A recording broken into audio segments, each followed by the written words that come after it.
కాళేశ్వరం పోదాము, అక్కడే నువ్వు కట్టిన అద్భుతం ఏందో, ఆ అద్భుతం తెలంగాణకు ఏ రకంగా ఉపయోగపడుతుందో చర్చ పెడదాం రా. రాష్ట్ర సీఎం ఏమంటుండంటే తెలంగాణకు నువ్వు అసలు చర్చనీయాంశం పెడదాము, అక్కడికే పోదాము, మేడిగడ్డకే పోయి ఆ అద్భుతం ఏదో చూద్దాము, ఆ అద్భుతం తెలంగాణకు ఏమైనా ఉపయోగపడుతుందా లేకపోతే ఆ విషయంలో చర్చ పెడదాంరా అని ముఖ్యమంత్రి రేవంత్ రెడ్డి మాజీ సీఎం కేసీఆర్కు సవాల్ చేస్తున్నాడు. కాబట్టి ఈయన యాక్సెప్ట్ చేయాలి కదా, చేయడు. ఈయన ఎందుకు చేస్తాడు? అబద్ధాలు పుట్టజీరిస్తే నిపుణులు మేధావులను కూడా వెంట తీసుకెళ్దామని అందుకు అయ్యే ఖర్చును కూడా ప్రభుత్వమే భరిస్తుందని చెప్పారు. ఇంత ముందుగానే చెప్పాడు, మీరు ఎవరు వచ్చినా బస్సు కట్టుకొని రండి, ఆ బస్సు ఛార్జెస్ మీకు ఎక్స్పెండిచర్ ఖర్చులు అధికార పార్టీ భరిస్తుంది, మీరు చేసిన ఘనకార్యం ఏది, మీ ఓదకు తగ్గట్టుగా ఏం సంపాదించారు, అక్కడ ఆ కాళేశ్వరం పోయి అది అద్భుతం ఏందో ఒకసారి చూద్దాము, తెలంగాణ ప్రజలకి వివరిద్దాము అన్నాడు. కానీ రెడీగా లేరు వీళ్ళు.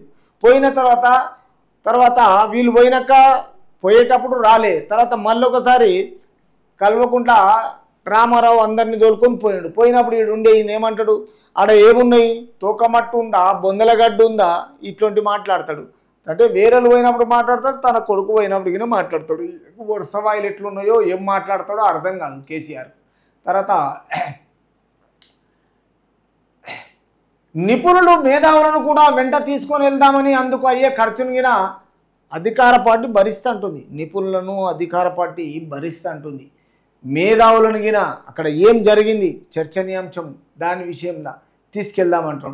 కానీ మరి వీళ్ళు రెడీగా ఉండాలి కదా, లేరు. తర్వాత కోట్లు ఖర్చు పెట్టినా కాళేశ్వరం కూలిందని, మేడిగడ్డ మేడిపండు అయిందని, సుందిల్లు సున్నిందమైందని, అన్నారం ఆకాశంలో కలిసిందని, 10 ఏళ్ళు అవకాశం ఇస్తే ఆయన కట్టింది ఇది అని ఎద్దేవో చేశారు. అంటే కేవలము ఈయన చేసింది ఏంటంటే మేడిగడ్డ మేడిపండు అయిపోయింది, సుందిల్ల సున్నదమైందని, అన్నారం ఆకాశంలో కలిసింది, 10 ఏళ్ళ అవకాశం ఇస్తే కట్టింది ఏంది అని ఎద్దేవో చేశారు రేవంత్ రెడ్డి. తర్వాత కాంగ్రెస్ ప్రభుత్వాలయంలో కట్టిన ప్రాజెక్టు ఎలా ఉన్నాయో, మీరు ఒకసారి కట్టిన కాళేశ్వరం ఎలా ఉందో చూద్దాం రమ్మని సవాల్. అంటే రేవంత్ రెడ్డి ఏం సవాల్ చేస్తున్నాడు, కాంగ్రెస్ హయాంలో ఏ విధంగా చేసినాము అప్పటికి చూద్దాము, ఇప్పటికి చూద్దాము, ఒక్కసారి చర్చనీయాంశం జరుగుదాము రండి అనేసి రేవంత్ రెడ్డి చెప్తున్నారు. కానీ వీళ్ళు రెడీగా ఉండాలి కదా, వీళ్ళు కింద పడ్డా మీది కాలు నాది, అధికారంలో కాంగ్రెస్ ఉన్నా మేమున్నామని ఫీలింగు, జనాలను నమ్మకంగా మోసం చేసేది తప్ప ఇంకేం లేదు వీళ్ళు క్లారిటీగా. తర్వాత ఈ బీఆర్ఎస్కు మొత్తం 2 సీట్లు రావని కాంగ్రెస్ అంటుంది. చూడాలి మరి, వస్తే నా మంత్రి పదవికి రాజీనామా చేస్తా, ఆగస్టు 15 లోపల రుణమాఫీ మహిళలకు 2500. అప్పుడు కేసీఆర్ రాజకీయాలు మానుకుంటారా? మంత్రి కోమటిరెడ్డి వెంకటరెడ్డి, ఇక్కడ ఒక దిక్కు కోమటిరెడ్డి వెంకటరెడ్డి చేస్తుండు, ఒక దిక్కు రాష్ట్ర సీఎం చేస్తుండు, ఇక్కడ హరీష్ రావు చేస్తున్నాడు, చంద్రశేఖరరావు చేస్తున్నాడు. మరి ఇలా చర్చనీయాంశాలు ప్రజలను మోసం చేసేటివా లేదా మాట దిగజారుడు పనిలా? మొన్న దిగజారితేనే రాష్ట్రం 10 సంవత్సరాలు మొత్తము వ్యతిరేకత వచ్చిందని ఇట్లా ఓడిపోయింది. మరి ఈసారి ఏం చేస్తారు? పార్లమెంట్ ఎలక్షన్లకు, అసెంబ్లీ ఎలక్షన్లకు ఎట్లా ఓడిపోయినా కానీ మేమే అధికారం ఉన్నట్టు ఫీలింగు. తర్వాత మళ్ళా కోమటిరెడ్డి సీఎం అయ్యే అర్హతలు ఉన్నాయంట. ఉన్నాయి, తప్పేముంది, అర్హతలు అయ్యేది ఉందంటుండు. కానీ నేను రాజీనామా చేస్తాను నువ్వు ఉండానంటలేడు కదా. మాటకు చాలా అర్థాలు ఉన్నాయి.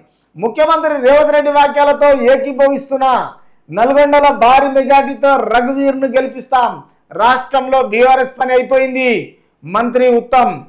అంటే ముఖ్యమంత్రి రేవంత్ రెడ్డితో ఏకీభవిస్తున్న, నల్గొండ భారీ మెజారిటీతో రఘువీర్ను గెలిపిస్తాం, రాష్ట్రంలో బీఆర్ఎస్ పని అయిపోయింది ఉత్తమ్.